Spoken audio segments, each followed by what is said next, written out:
আসসালামু আলাইকুম। আপনারা দেখছেন নামাজের সময়সূচি। যদি ভিডিওটি ভালো লাগে অবশ্যই লাইক দিয়ে চ্যানেলটি সাবস্ক্রাইব করবেন এবং আপনি কোথা থেকে আমার ভিডিও দেখছেন তা অবশ্যই কমেন্ট করে জানাবেন।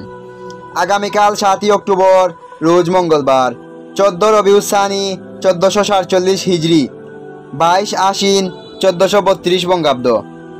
আপনারা দেখছেন ঢাকা ও তার পার্শ্ববর্তী এলাকার নামাজের সময়সূচি। ঢাকা ফজর শুরু ভোর 4:37, ফজর শেষ ভোর 5:51।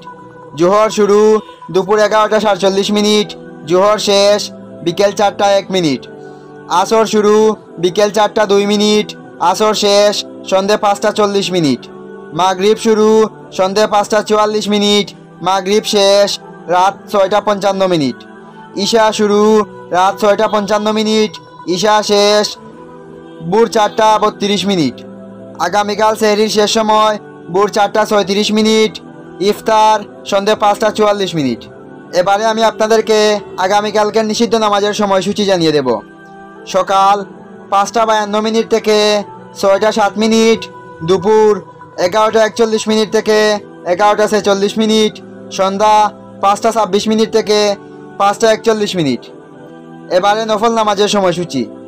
তাহাজ্জুদ রাত 9:55 থেকে ভোর 4:37, ইশরাক ভোর 6:08 থেকে দুপুর 11:40, চাশত ভোর 6:08 থেকে দুপুর 11:40।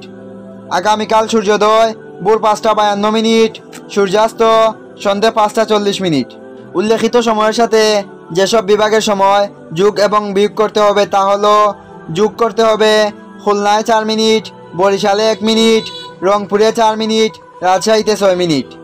বিয়োগ করতে হবে চট্টগ্রামে 5 মিনিট, সিলেটে 7 মিনিট, ময়মনসিংহে 1 মিনিট। এই ছিল আগামীকালকের নামাজের সময়সূচি। ধন্যবাদ। আল্লাহ হাফেজ।